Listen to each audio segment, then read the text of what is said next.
comparing the three movie versions of Spider-Man. Let's find out together who's the strongest, the fastest, and the coolest. Let's go.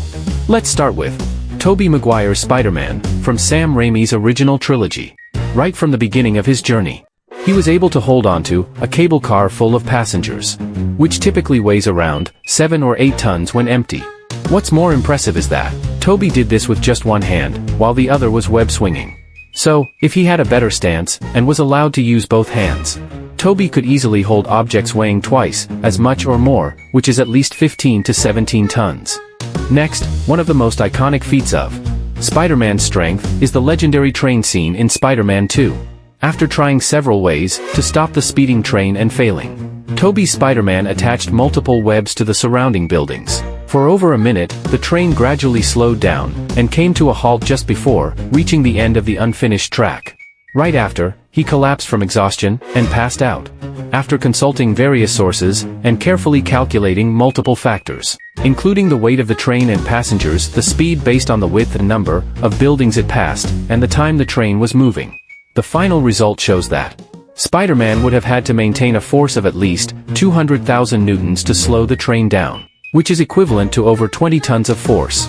Next, let's move on to Andrew Garfield's Spider-Man from the Amazing Spider-Man series. The first time we see his strength is when he saves young Jack, who was trapped in a car falling into the river. Spider-Man held the car with just one hand, even though a car like that typically weighs around 2 to 2.5 tons. Later, in the opening scene of The Amazing Spider-Man 2, he stopped a bus that was being pulled in without showing any sign of struggle. A fully loaded bus of that size could weigh anywhere from 16 to 18 tons.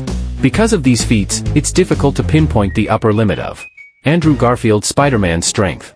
Next, let's take a look at Tom Holland's Spider-Man. In Civil War, Tony Stark was highly impressed when Peter easily stopped a 1.5-ton car moving at 65 kilometers per hour, held up a collapsing multi-ton bridge, and effortlessly blocked a punch from Bucky's metal arm, a super soldier.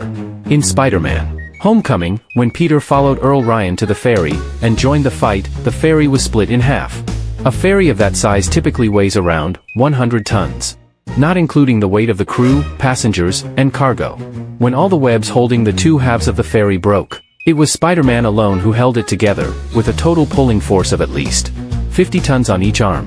This number is truly impressive, and far exceeds any strength feats that either of the previous Spider-Men achieved. And with the ongoing development of the MCU, Tom Holland's Spider-Man still has plenty of time to grow and reach his full potential in the future. So, as of now, it seems that Tom Holland's version of Spider-Man is physically the strongest of all. And that wraps up the comparison of the physical strength of the three Spider-Men in the cinematic universe. In the next part, we'll dive into their combat skills and reflex abilities.